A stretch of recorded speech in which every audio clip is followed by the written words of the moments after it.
this is Frank and Kaylin, and welcome back to Ingaland. And today we're going to talk about the Old Fords of Ingaland.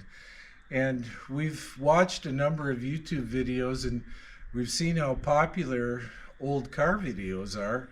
And we thought, well, why not let's do some videos on the old cars here.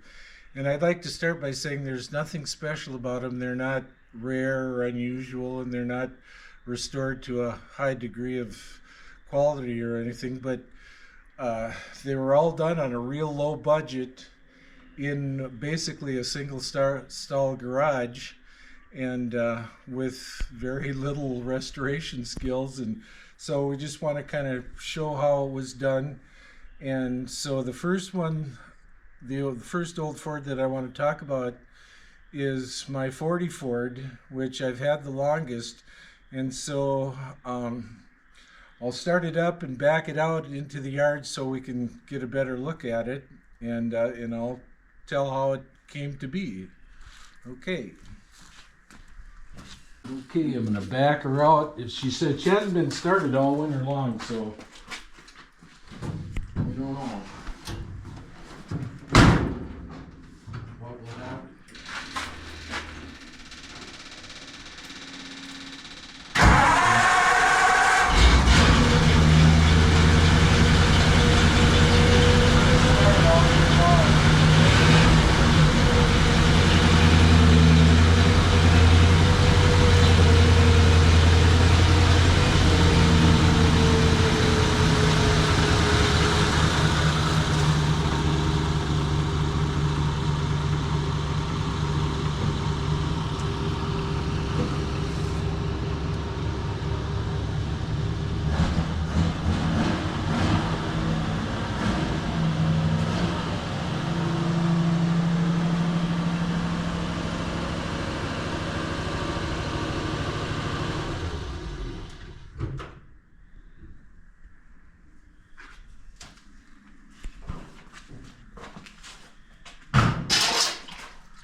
Well, I got the Ford backed out of the barn there, and so I want to talk about my 40 Ford first. And I've had this car the longest. I got it when I was 17 years old in 1971, and a guy that lived in the same little town that I grew up in had it, and he was going to put a small block Chevy in it, so he took the fenders and the hood off, and it had a running flathead in it at the time, but he let it sit outside without anything on the carburetor, and he was just going to junk the engine anyway, so he didn't care about it, but it was a running flathead. Anyway, it got a bunch of water down the carburetor, and the water sat on top of the oil pan, and when winter came, it froze and busted the block all the way around the bottom of the block, about an inch up from the oil pan. So he lost interest in it, and I had a couple old cars at the time. I had a Model A and an old Plymouth, and anyway, I ran into this guy in the grocery store one day, and he asked if I wanted to buy that old pickup that he had. And I said, well, not really, I don't really want, I got two old cars. And he said, I tell you what, I'll sell it to you for $100. And so I thought, well, I'll go look and see what it looks like. So I went over and looked at it.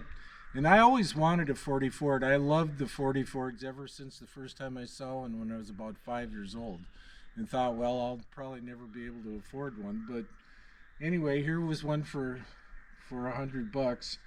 And so I asked my dad if I could park it on one side of their two-stall garage, and he liked old Fords too, so he said yeah, so I brought it home and slowly started to take the rest of the body off the frame, took the cab and the box off, and then sandblasted the frame and redid the brakes and painted the frame. And so the first thing that I decided to buy was a new flathead engine from Little Dearborn in Minneapolis.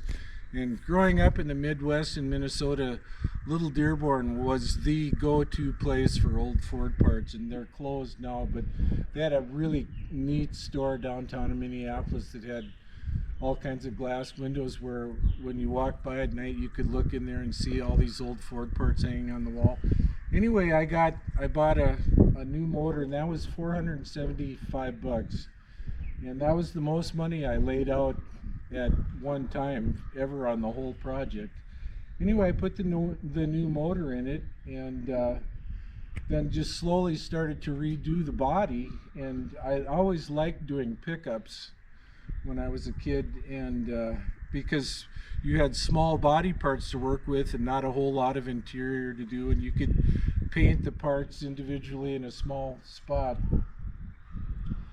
Anyway, I just slowly started to put it back together, and let's see,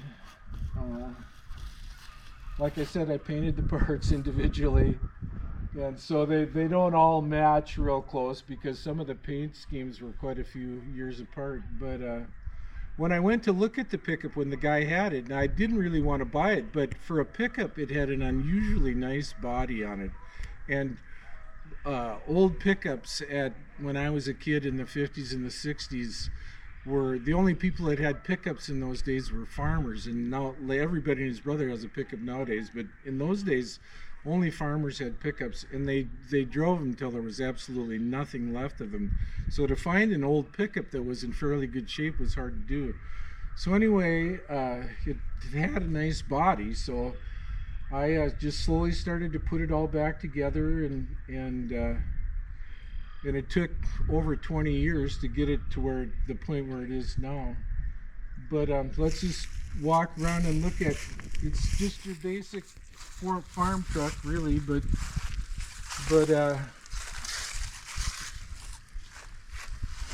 redid the wood in the box, and I redid all the parts individually. The back fenders were in real tough shape, so I just bought fiberglass fenders, and at that time I could get them for like $125 a piece, and I've seen real steel ones for sale for as much as $1,200 a piece. So I don't mind the fiberglass, but it's got a blue dot tail light. But it's just your basic farm truck, and it's not that comfortable to drive in. It gets real hot inside in the summer, but it's still fun to have. So one fond story that I'd like to talk about is the story of the shift knob. And every old car guy will tell you that one of the ways guys always like to personalize their ride was their own shift knob. And a lot of guys had 8 balls from a pool table or a little skull.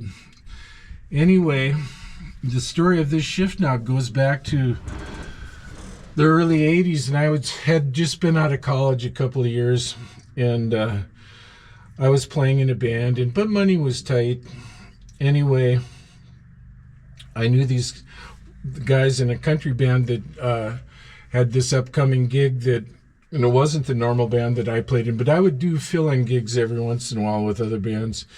Anyway, they had this gig that was a couple hours out of town, and it was a 2-night gig in just a little dive kind of roadside bar. And anyway, so the plan was that they didn't want to drive all the way back and go back for the second night. So one of the guys said, well, we can bring a couple tents and we can just camp out. And so I said, yeah, okay, I'll go along with that. And so we went and played the first night, and after we got done playing, the guitar player said, well, he goes, I know this guy that has a gravel pit just like a mile and a half from here, and it's cool if we camp there. And he said, it's got a real nice clean pond to swim in, deep, clear water. And so I said, yeah, okay. So we went and set the tents up with the car headlights and went to sleep. And we got up the next day, and it was a nice hot summer day. And it was in the afternoon, and the sun was kind of setting behind us, coming down in the sky. And across this pond was a kind of a gravel cliff with a shelf about halfway up. And on that shelf was an ancient drag line, just a really old, from probably the 20s. And it looked like a rusting, almost like a dinosaur skeleton there sitting. And the windows had all been shot out of it. Anyway, when I was swimming, I came up out of the water and I looked over there, And in the cab of that dragline was just this real golden, bright light glowing. And so I asked one of the guys that was with me, one of the guys in the band, that I said, "Do you see that bright light in the cab of the dragline?" And he goes, "Yeah." He said, "Must be a beer can or a mirror or something in there." So anyway, I said, "I'm going to go over and check it out." So I swam across and kind of scaled up the gravel cliff, and there was a spot where you could climb into the dragline. And when I got up in there, I looked into the cab, and there was all kinds of shift levers and stuff all over to operate this thing. And all of the shift knobs were gone except for this shift knob, this brass shift knob that was right in the middle. And the sun was hitting that and it was reflecting off of it and lighting up the whole cab of this old dragline. And I couldn't believe that all the other knobs were gone, but that one was still there. Anyway, I reached over and it unscrewed and it came right off. So I thought, well, geez, I'm going to take that home and use it. So I took it and swam back across and put it in my stuff. And we played the second night and went home the next day. And well, after that second night, we went home. Anyway, I had kind of forgotten about this, and I was cleaning out my travel bag, and I looked in there, and oh man, that shift knob is still in there. So I got it out, and it was then that I realized it was beautifully machined, where it unscrews in the middle,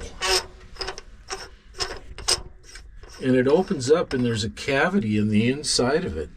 It's just beautifully machined, and when it's screwed together, it fits so well and so perfectly that you can't even tell that it splits open. And I love how it feels in my hand, because it's kind of heavy and beefy, but it's got this worn patina on it that you can tell it was in somebody's hand for many hours. But so yeah, that's the story of my shift knob, and this is the story of the 40 Ford. And stay tuned for another episode when we'll continue our stories on the Old Fords of Ingaland.